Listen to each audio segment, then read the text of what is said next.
Hey there, today I'm going to be showing you 5 new dinner ideas that cost only about $5 to make. I know so many people right now who are trying to stick to a lower grocery budget, including myself, so I really hope you find this helpful. Also, these meals are not boring. They're all full of flavor and delicious. Let's go start cooking. We're kicking today off with this easy taco mac and cheese, and do not knock this recipe until you try it.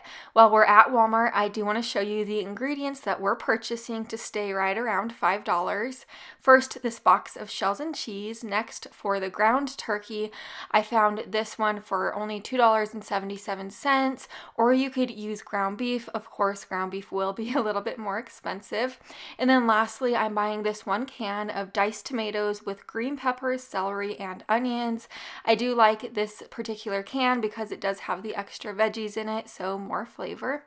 To begin this recipe, in the pan on my stove, I added our ground turkey.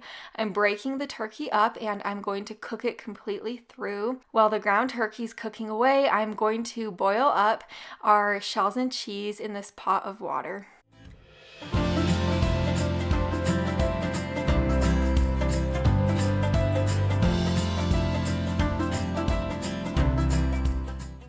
Once my noodles were nice and tender, I brought them over to the strainer on my sink and I removed all of the water. Now back over to our cooked turkey on the stove. I'm now adding the noodles right in there along with our can of diced tomatoes and the veggies. Next, go ahead and add your taco seasoning, about 1.5 tablespoons. I didn't include seasonings in the price of these meals just because I do assume that most of you guys have these seasonings already on hand. And then lastly, I added in the cheese packet and 3 tablespoons of water. I gave this a really good stir and I let this simmer on my stove for about 5 minutes, and then it was time to serve it up. You could serve this however you choose to do so. You don't have to top it with anything if you don't have anything on hand. But since I did have some things I wanted to use up, I just topped mine with sour cream, fresh lime, cherry tomatoes, and cilantro. This meal will really impress you. You will definitely want to save this recipe for my husband's favorite spaghetti with homemade turkey meatballs. To begin, while we're at the store, we are going to grab one of these cans of garlic and herb pasta sauce. This pasta sauce is by far the cheapest and it has amazing flavor, so I definitely recommend it if you're on a budget. Next, I'm grabbing one of these bags of spaghetti. It's just $1 for a pound of spaghetti. After that, I'm grabbing another pound of turkey. It's just the $2.77 turkey for a pound. If you don't care for turkey, you could use sausage or ground beef for this recipe. The last thing I'm grabbing is one of these yellow onions. I like to grab yellow onions as opposed to white onions when I'm at the store, just because the price is significantly less. So now that we grabbed all of our items, we are going to begin on the meatballs. Go ahead and add your ground turkey to this bowl along with half of the onion that we grabbed from the store. I did make sure to dice that onion up very, very finely. And then add your seasonings, 1/2 teaspoon of salt, onion powder, garlic powder, pepper, and then 1 teaspoon of dried oregano and basil. Give this a really good mix together so the ingredients are well combined.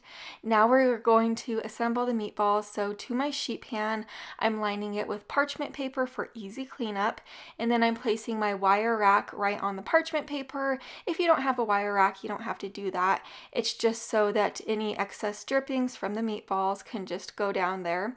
Anyways, I'm just rolling the meatballs into little balls at this point.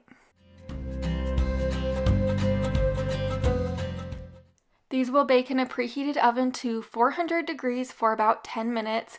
After those 10 minutes of baking, remove the meatballs from the oven and go ahead and give them a flip. Continue to bake these meatballs for an additional 8 to 10 minutes or until the turkey's cooked through.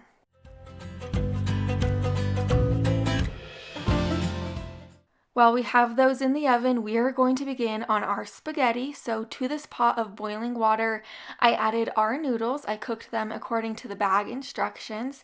Now into this little pot, I'm adding our spaghetti sauce, and I'm going to let this simmer until the meatballs are cooked. Here's our spaghetti dinner. I used to make this meal all of the time when my husband was going through college. Those meatballs have amazing, phenomenal flavor. You cannot even tell how budget-friendly this meal is.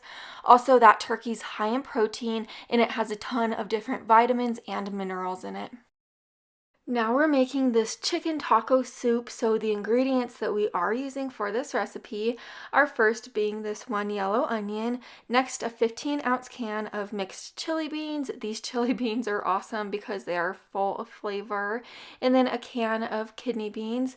Next we're using a can of diced tomatoes with the green peppers, celery, and onions for extra flavor, and then a 12-ounce can of chicken breast, or you could use regular chicken, whatever you prefer. This is optional, but I do love making this soup with corn muffins on the side. This box of Jiffy is unbelievably cheap at the grocery store, and you just need an egg and about 1/3 cup of milk to go with it.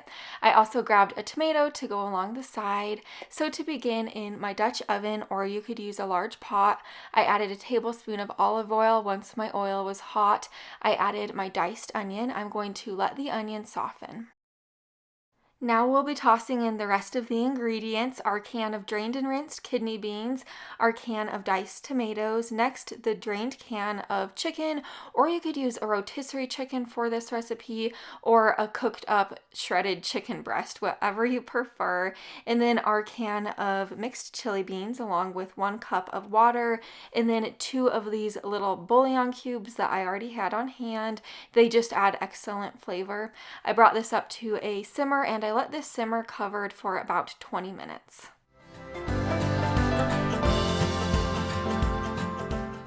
Like I said previously, this corn muffin mix is totally optional, but I really do love making it for this recipe just because it does add quite a bit of pizzazz to it on the side. So all you have to do is add in 1 egg and 1/3 cup of milk. That is really it, and then you place it into your greased muffin tin. I do also want to let you know, making something on the side like these corn muffins, it really does stretch the soup out further, so we typically have leftover soup the next day and corn muffins when I make a simple side like the corn muffins to go along with a meal.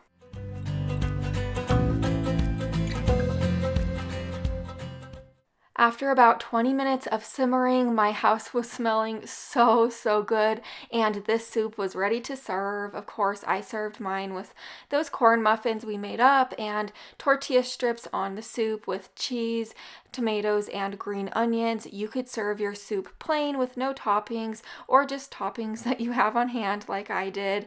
This soup has so many different beans, which are full of nutrients. Now we're making this baked ziti, and the best thing about this recipe is it only has about 4 ingredients.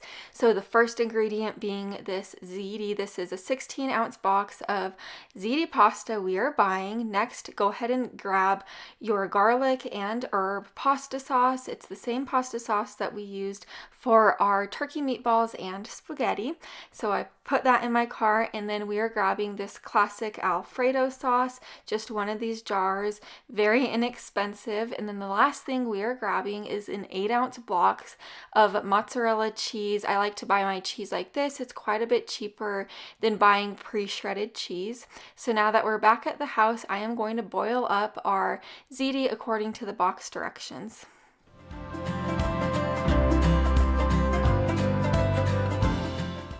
While we have our pasta cooking away, we are going to shred up our 8-ounce block of mozzarella cheese right now, and then we are going to set it to the side. Now that our pasta is cooked, I drained it, and now I'm placing it into this large bowl. In this bowl, we are going to add the full jar of Alfredo sauce that we grabbed from the grocery, along with the full can of pasta sauce, and then give this a really good stir to combine all of the ingredients.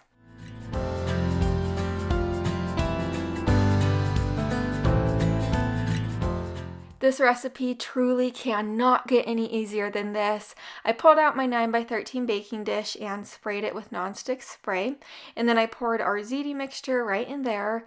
On top, I'm sprinkling all of the mozzarella cheese. Go ahead and cover this with aluminum foil and bake it covered on 350 degrees for about 25 minutes, and then uncovered for an additional 10 minutes.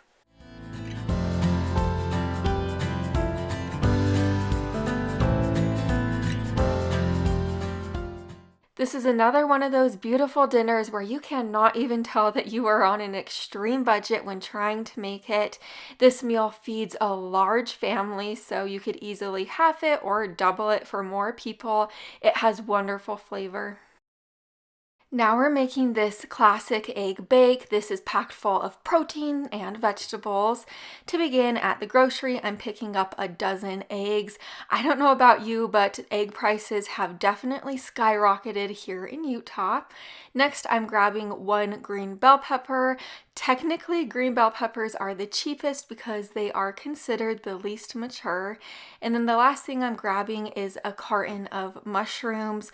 I always buy the mushrooms that are not pre-sliced because they are cheapest per ounce. So look at the price per ounce when buying things. It's quite a bit cheaper to just slice your mushrooms at home other than buying the pre-sliced mushrooms. So now that we're home, we are going to slice our mushrooms up and dice our bell pepper.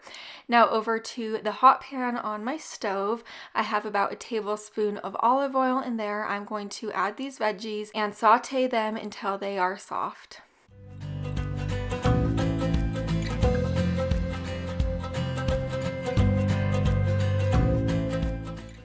While we have our veggies cooking away, I'm going to add our dozen cracked eggs into this large bowl.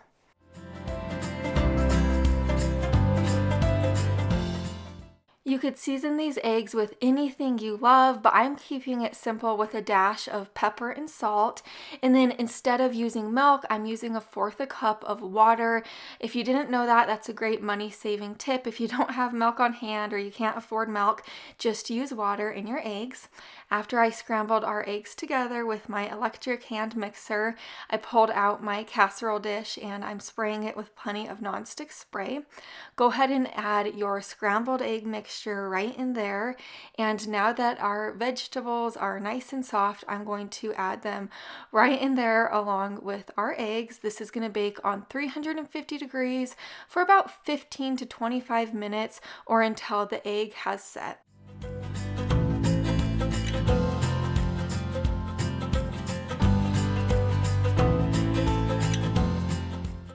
These egg casseroles truly are such a great budget-friendly dinner idea because you can make them your own for such a low price. Instead of the veggies, you could always add bacon or sausage or use whatever vegetables you love. I hope you found a dinner for yourself today, and I would really love to have you here. So go ahead and subscribe down below the video, and I'll see you in the next one. Bye for now.